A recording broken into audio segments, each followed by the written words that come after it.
The evening was perfect. The kind of night where the stars glittered like scattered diamonds against an inky sky, and the city lights below pulsed with energy. The rooftop venue was extravagant, filled with some of the most powerful business figures in the country. Laughter and the clinking of champagne glasses filled the air. It was the kind of event where people didn't just come to socialize, they came to see and be seen. And tonight I wanted to be seen. I knew Ethan Collins would be here. In fact, that was the reason I came. For years he had convinced himself that I could never move on. That no one else would ever want me the way he did. And I let him believe that. Let him drown in his own arrogance while I built a life he never thought possible for me. Now I was back. But I wasn't just returning as the woman he once discarded like a plaything. I was returning as Lena Holt, wife of the one man Ethan despised more than anything. The moment he saw us, time seemed to freeze. His body stiffened, his hand tightening around his drink as if he might crush the glass between his fingers. His lips parted slightly, but no words came out. He was completely and utterly stunned. I savored it. His eyes locked onto me first, scanning my face, my body, searching for some sign that this was all a mistake, that I was still the same woman who once cried over him. But I wasn't. I stood taller, dressed in an elegant black gown that accentuated every curve. My makeup was flawless, my confidence unwavering. Then his gaze shifted to the man beside me. Damien Holt. If Ethan had looked like he'd seen a ghost before, now he looked like he was staring straight into hell. Damien stood beside me, tall and composed, the very image of power and sophistication. His jet-black suit was tailored to perfection, his dark eyes gleaming with amusement as he watched Ethan's reaction unfold. He wasn't just standing next to me, he was claiming me, making it crystal clear that I belonged to him now. And that killed Ethan. Lena. Ethan's voice was hoarse, like he had swallowed broken glass. What the hell is this? I smiled, tilting my head slightly as if I didn't already know what he was referring to. What do you mean? He took a step closer, his face twisted with disbelief. You're here. With him. His voice dripped with disgust as he gestured toward Damien. I let my fingers glide over Damien's arm, feeling the strength beneath his suit. Yes, I said, my voice dripping with satisfaction. I am. Ethan blinked rapidly as if he couldn't quite process what was happening. You married him?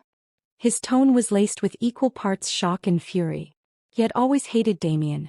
Not just because they were business rivals, but because Damien had something Ethan never could: integrity, loyalty, and an aura of power that didn't need to be forced. Where Ethan manipulated, Damien dominated effortlessly. Yes, I confirmed, lifting my left hand so the lights glinted off the massive diamond on my ring finger. I moved on, Ethan.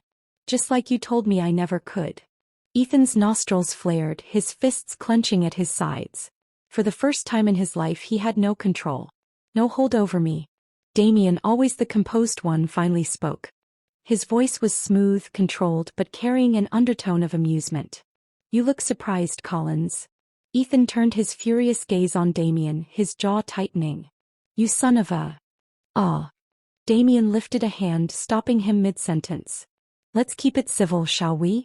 This is a business event, after all. Ethan let out a bitter laugh, shaking his head as he ran a hand through his hair. This is a joke. There's no way you actually love him, Lena. I felt Damien's arm slip around my waist, his warmth seeping into me. His presence was steady, grounding. You don't get to decide who I love, Ethan, I said simply. Ethan scoffed. You think this is real? You think he's different? His voice dropped lower, more venomous.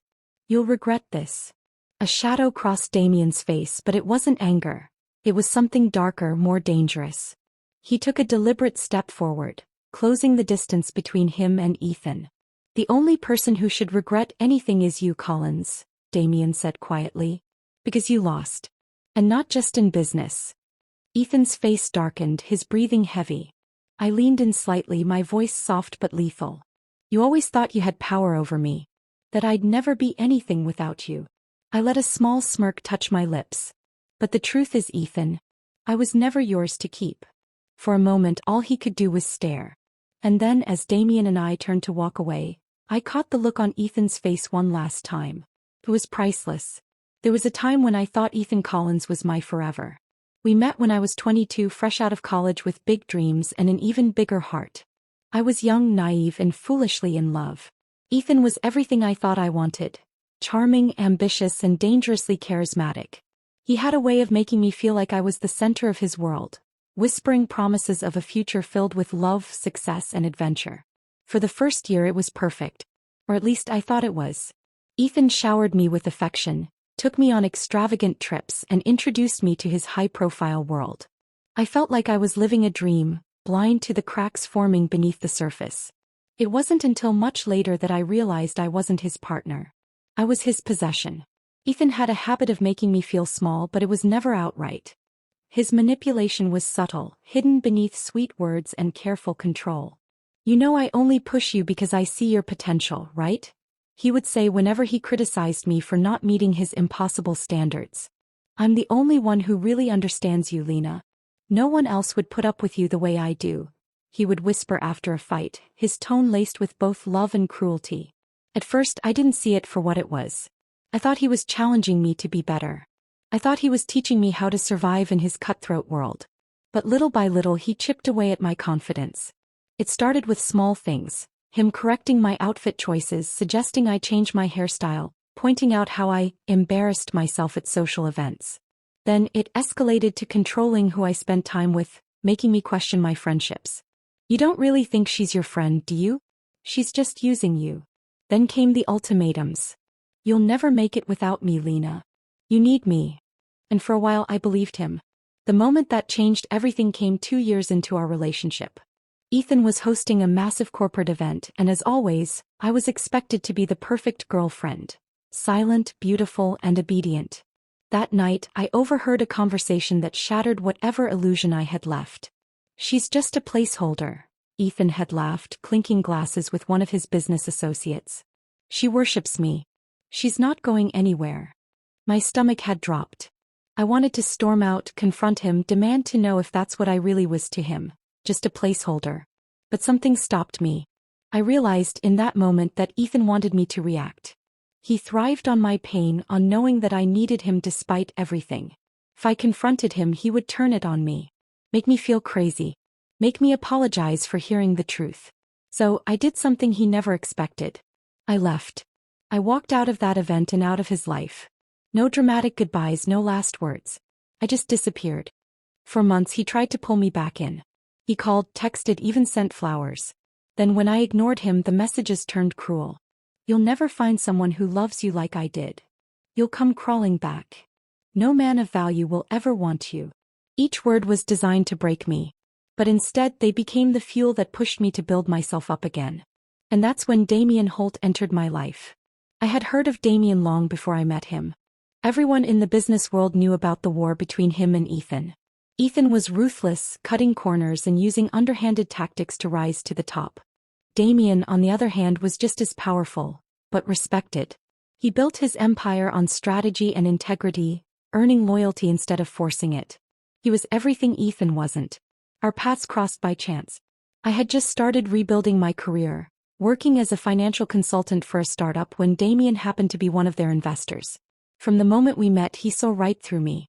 "You used to be with Collins, didn't you?" he asked casually after our third meeting. I froze. "What makes you say that?" Damien smirked.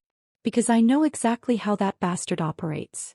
I expected him to mock me for it, to see me as just another foolish woman who had fallen for Ethan's lies.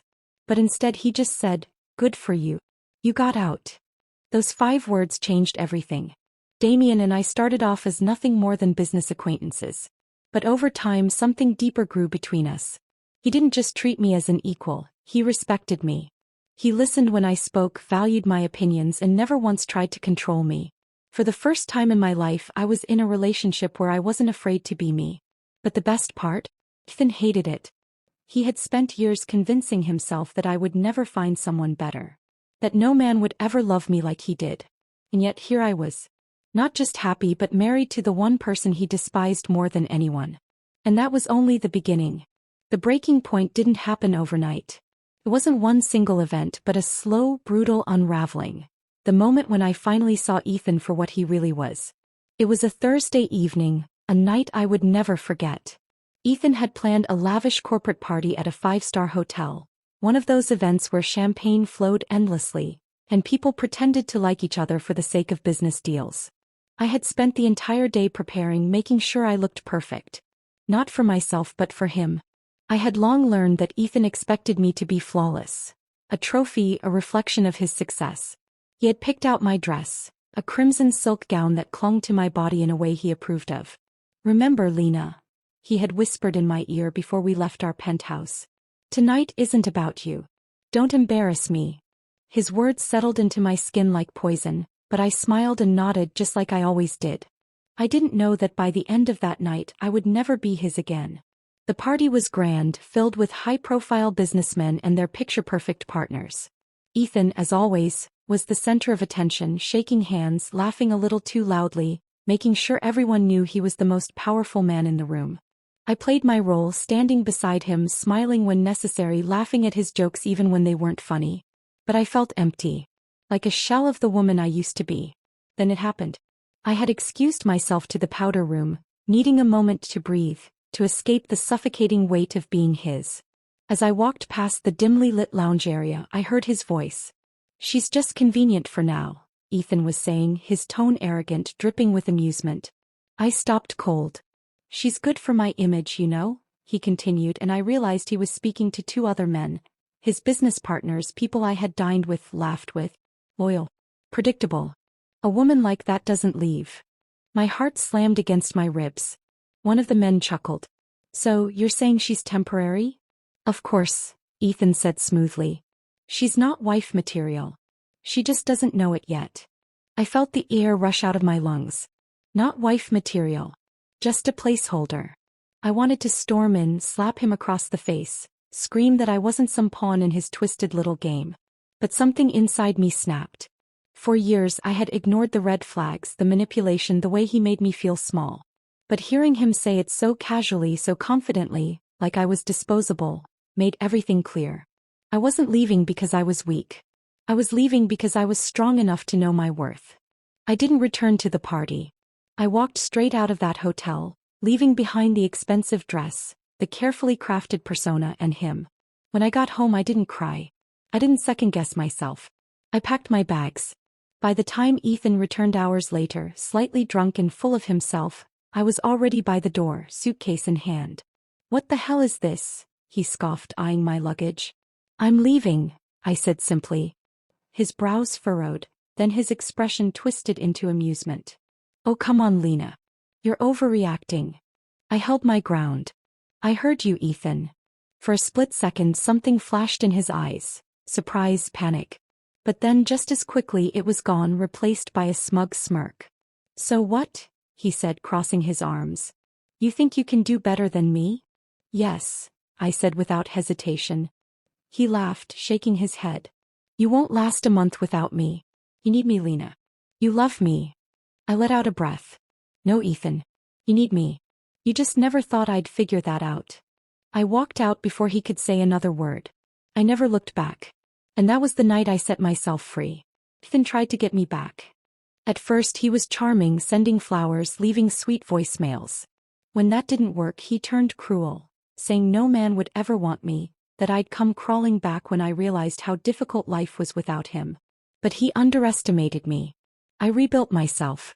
I found my confidence. And eventually I found love again. With the one man he hated more than anything. And that was the sweetest revenge of all. Leaving Ethan was the hardest thing I had ever done, but staying away was even harder.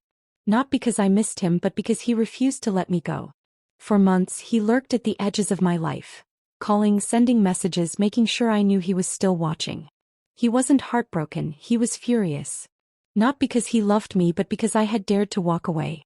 And just when I thought I had escaped his control, I found an ally in the most unexpected place. His worst enemy, Damien Holt. Ethan and Damien weren't just business rivals. They were sworn enemies. Both were titans in the corporate world. But while Ethan built his empire on deception and manipulation, Damien had earned his power through integrity and strategy. Ethan hated him for that. "Damien Holt is a snake," Ethan had once told me.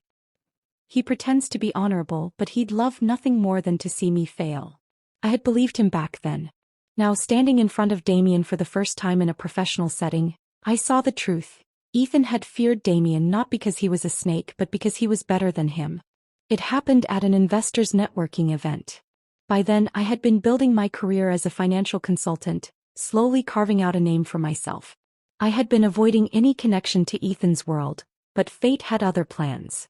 I was reviewing investment reports for a startup when a deep, commanding voice spoke behind me. "You have a sharp eye for numbers." I turned to find Damien Holt watching me with quiet amusement. Up close he was intimidating, tall, sharp-jawed with the kind of confidence that didn't need to be loud. He was nothing like Ethan yet just as powerful. I should have been nervous but I wasn't. Instead I held his gaze and said, "Good investments require more than just numbers. They require vision." He smiled slightly. "Smart and fearless. No wonder Ethan tried to keep you locked away." My breath caught. He knew who I was.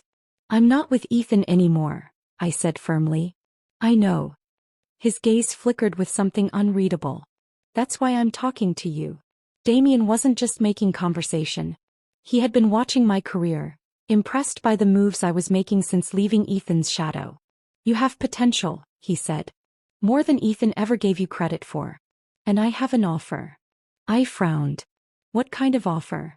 "I need a financial consultant for one of my acquisitions," he said smoothly. "Someone sharp, unbiased, and independent." I hesitated.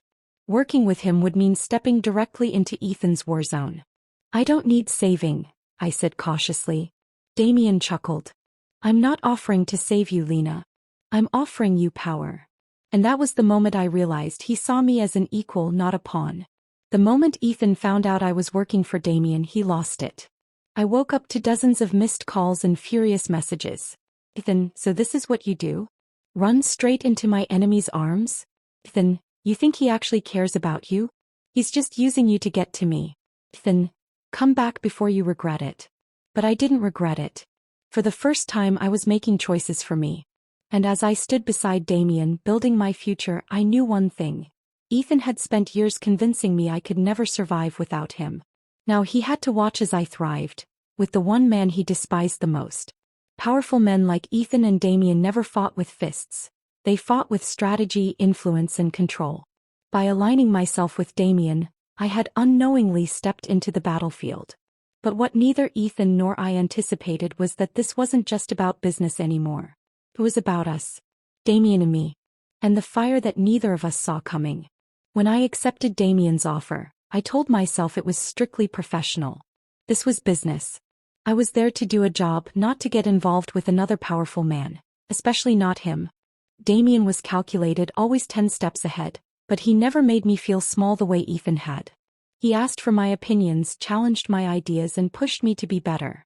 At first, our conversations were strictly work-related, full of financial projections and acquisition strategies.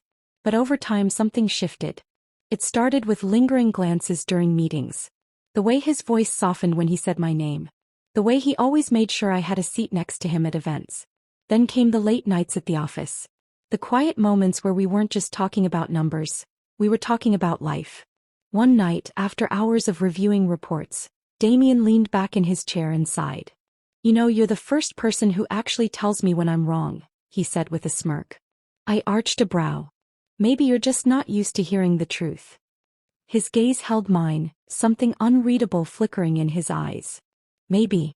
Or maybe I just never cared to listen before. I felt my pulse quicken.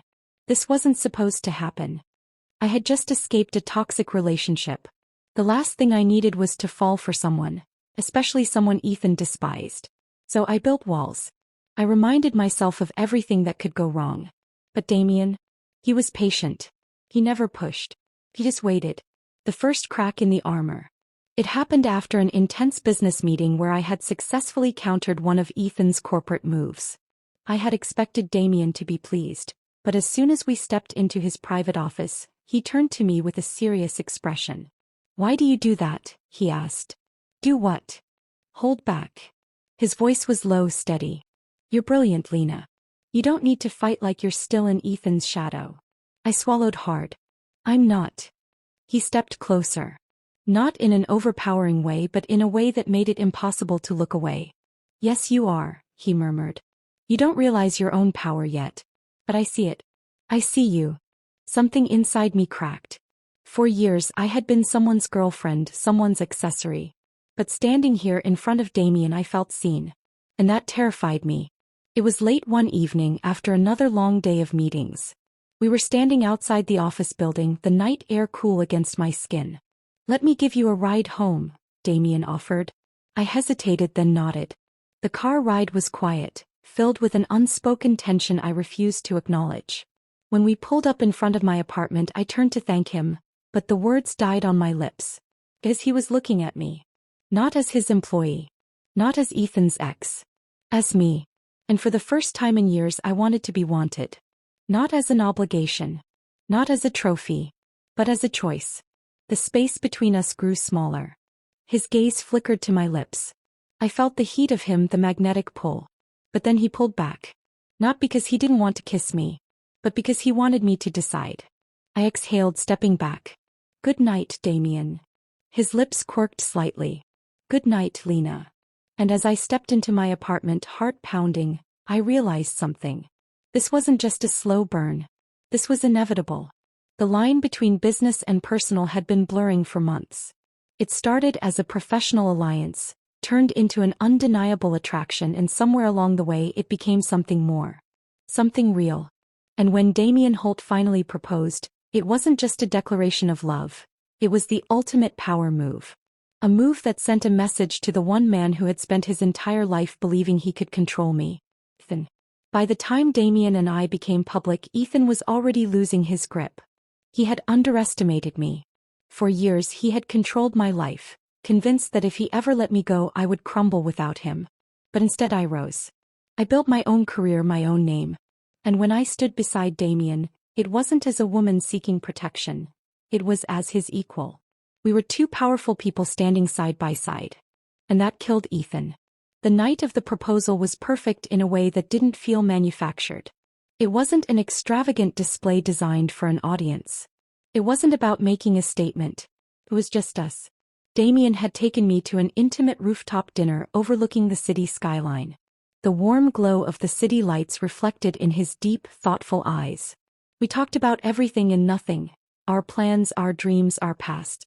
Then, just as the night reached that perfect quiet moment, he reached across the table and took my hand. "Lena," he said, his voice low, steady. "You know I never do anything without thinking 5 steps ahead." I smirked. "Of course.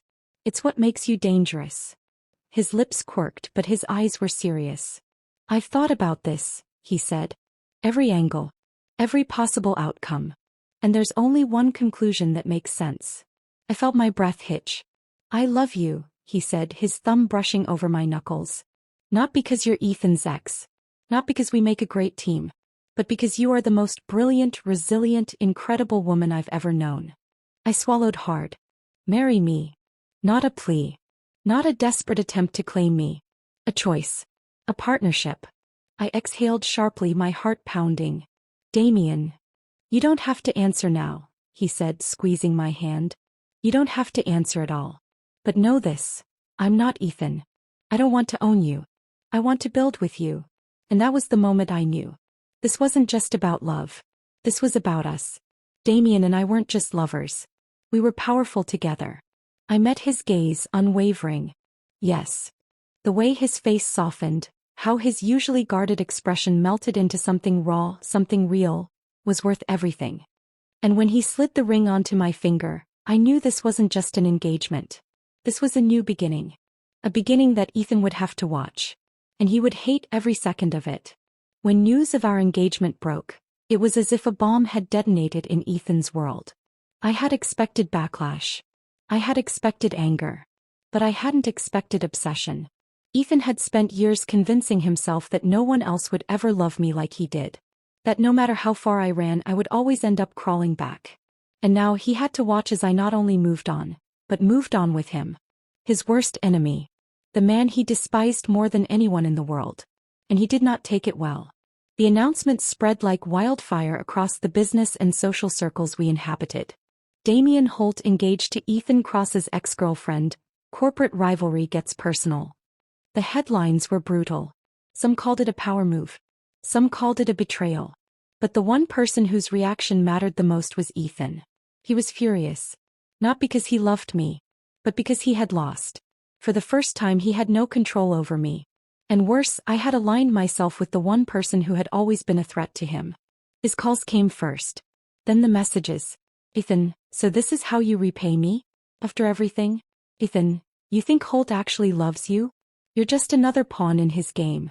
Ethan, this isn't over. I didn't respond. I didn't have to. Damien and I weren't hiding. We weren't playing childish games. We had won. Ethan didn't just seethe from the shadows. He wanted a confrontation. It happened at a high-profile charity gala a week after the announcement. Everyone who mattered in our world was there. And Ethan made sure to make his presence known. I saw him before he saw me, his sharp blue eyes scanning the room, his jaw clenched, his fists tight at his sides. He was a man unraveling. When his gaze finally landed on me, standing beside Damien, my engagement ring catching the light, his face darkened. He didn't hesitate. He walked straight to us, barely masking his fury behind a polite corporate smile. Lena, he greeted, his voice clipped. Ethan, I replied smoothly. His eyes flickered to Damien. Well, I guess congratulations are in order. Damien, ever the composed strategist, merely smiled. I'd say, thank you, but we both know you don't mean it. Ethan let out a hollow chuckle. It's cute. Really. You always wanted to take something from me, Holt. Guess now you think you've finally won. Damien's expression didn't waver. I didn't take anything from you, Ethan. You lost her all on your own. Ethan's jaw tightened. Lena, he said, turning his full attention to me. You really think this is real? That he actually loves you? I met his gaze without flinching. Yes, Ethan. Because unlike you, Damien sees me as more than just something to own. For the first time, something flickered in Ethan's expression. A realization. A crack in his arrogance. And that's when I knew. He hadn't just lost me. He had never really had me in the first place. But Ethan wasn't the kind of man to walk away quietly. If he couldn't have me, he would destroy me. And the war was just beginning. Ethan never accepted defeat. Not in business. Not in life. And certainly not when it came to me. If he couldn't have me, he would ruin me. And he knew exactly where to strike first. It started subtly. A whispered rumor here. A strategic leak there. Clients who had once been loyal to Damien's company suddenly hesitated on deals. Investors grew wary. A few minor contracts slipped through the cracks. Nothing obvious. Nothing that could be directly traced back to Ethan. But we knew. Damien saw it before I did. He was used to this kind of warfare, always anticipating the next move. He's testing us, Damien told me late one night, his jaw tight as he reviewed a sudden contract withdrawal. He wants to see how far he can push before we react. Then let's react, I said, fire burning in my chest. Damien shook his head. Not yet. We let him think he's winning first. Business was one thing. But Ethan knew how to make things personal. It started with old pictures of us resurfacing in the media. Images carefully selected to make it seem like we had been the perfect couple. A manufactured narrative designed to remind people that I had once belonged to him. Then came the anonymous messages. Unknown number. You'll never be more than Ethan's leftovers. Unknown number. You think Holt actually loves you? You're just another power move. Unknown number. Run while you still can. I knew exactly who was behind them. Ethan wanted me to second-guess everything. To doubt Damien. To fear that I was just a piece in another man's game. But he had underestimated me. I wasn't the same woman who had once shrunk under his control. I wasn't afraid anymore. Then Ethan went for the kill. A well-placed article in a major business magazine questioned my role in Damien's company, subtly suggesting that I was nothing more than a pretty face riding on the coattails of two powerful men. The media frenzy exploded overnight. Lena Williams, businesswoman or corporate arm candy? It was a direct attack, not just on me but on Damien, because Ethan wanted him to doubt me, to see me as a liability, to drive a wedge between us. But Ethan had forgotten one thing. Damien Holt did not play defense. He played to win. The day after the article dropped, Damien called a press conference. And in front of cameras, flashing lights, and reporters hungry for scandal, he made his stance clear. Lena Williams is not just my fiancée. She is one of the most brilliant business strategists I have ever worked with. Anyone who doubts her credibility is welcome to challenge her in a boardroom. if they can keep up. He didn't just defend me. He put me in the spotlight. Ethan had tried to reduce me to a pawn. Damien had made me a queen. That night, as we sat in Damien's penthouse, watching the fallout from his statement, I knew this was far from over. Ethan would come back. He always did. But this time I wasn't running. I wasn't his to break anymore. And for the first time in years, Ethan Cross had to face a reality he had never prepared for. I was happy. I was in love. And I was standing beside the one man he could never beat. The war had only just begun. Ethan never knew when to stop. Even after Damien publicly shut him down, even after our engagement only solidified our power as a couple, he kept pushing. But the more he fought, the more he lost. His business suffered first. The carefully orchestrated attacks against us backfired when Damien retaliated with precision. Major investors who had once backed Ethan's empire began pulling out, citing concerns over his reckless decision-making. Deals that had once seemed like guarantees slipped through his fingers. Because in our world, perception was reality. And the reality was Ethan Cross was no longer seen as untouchable. He was losing. Then came his personal downfall. One evening, weeks after Damien's press conference, Ethan showed up at my office. Uninvited. Unannounced. Security had been instructed not to let him through, but he had managed to slip past somehow. When I walked into my office, there he was, standing by the window, his silhouette tense against the city skyline. For a brief second I felt a flicker of the past. The version of Ethan I had once loved. But then he turned and all I saw was a man unraveling. "You win," he said, voice hoarse. I didn't respond. "You wanted to hurt me? Congratulations. You took everything from me."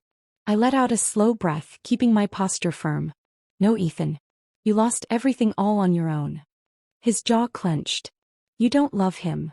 I didn't flinch. "Yes, I do." "He's just using you," Ethan snapped. "Just like I did. You're a trophy, Lena. A game piece. The moment you stop being useful to him, he'll throw you away." I stepped forward, my voice steady. "No, Ethan. That's you. Damien doesn't need to own me to love me." Something in his expression cracked. And for the first time I saw the truth. Ethan had never really loved me. He had loved owning me. Controlling me. Knowing that I belonged to him. But now I was free. And that terrified him more than anything. I met Ethan's gaze one last time. "This is over," I said. "Whatever hold you thought you had on me, it's gone. I don't love you. I don't hate you. I nothing you." His hands curled into fists, but there was no fight left in him. Just bitterness. Just loss. He turned without another word, walking out of my office and out of my life. For good. Ethan's downfall wasn't immediate. It happened slowly, painfully. His business never fully recovered from the damage he had done to himself. His reputation crumbled as people realized how unstable he had become. Me. I thrived. Damien and I built an empire together. Not just in business but in love. Our wedding was everything I had ever dreamed of. Not because of the luxury, not because of the status, but because of what it represented. Freedom. Happiness. Power. Not in the way Ethan had always chased it, but in the way Damien and I created it together. And somewhere in some dark corner of the world I knew Ethan was watching. Watching me live the life he always swore I'd never have without him. And that was the greatest revenge of all.